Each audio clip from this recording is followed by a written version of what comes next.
आधुनिक युद्ध कला के फलक पर F-35B लाइटनिंग 2 का वर्चस्व किसी विज्ञान कथा के जादुई विमान जैसा प्रतीत होता है, जो राफेल, रफाल और तेजस जैसे चौथी पीढ़ी के बेहतरीन लड़ाकू विमानों से तकनीकी रूप से कोसों आगे निकल चुका है। जहां राफेल अपनी बेजोड़ युद्ध क्षमता, घातक हथियारों और हवा में बिजली जैसी फुर्ती के लिए विश्व विख्यात है, और तेजस अपनी हल्की बनावट व स्वदेशी तकनीकी कौशल का प्रतीक है।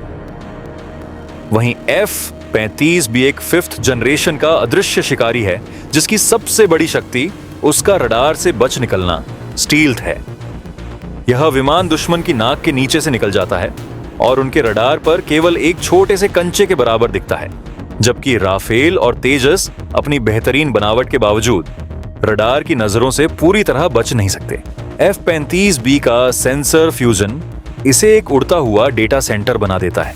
इसका पायलट एक विशेष $4 लाख के हेलमेट के जरिए विमान के पार देख सकता है, जिससे उसे युद्ध क्षेत्र का 360 डिग्री नजारा मिलता है, जबकि राफेल और तेजस के पायलटों को कई अलग अलग स्क्रीन्स के आंकड़ों को दिमाग में जोड़कर स्थिति को समझना पड़ता है।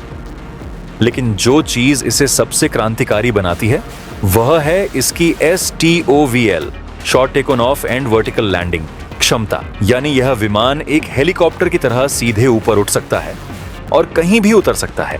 यदि युद्ध के दौरान दुश्मन बड़े एयरबेस या रनवे को नष्ट कर दें, तो राफेल और तेजस जैसे विमान उड़ान नहीं भर पाएंगे। लेकिन F-35B एक छोटे समुद्री जहाज, कच्ची सड़क या जंगल के बीच एक छोटे से टुकड़े से भी टेक ऑफ करके युद्ध का पासा पलट सकता है। संक्षेप में, राफेल और तेजस जहां बेहतरीन फाइटर हैं, वहीं F-35B एक ऐसा बैटलफील्ड मैनेजर है जो अदृश्य रहकर पूरे युद्ध को नियंत्रित करने की क्षमता रखता है।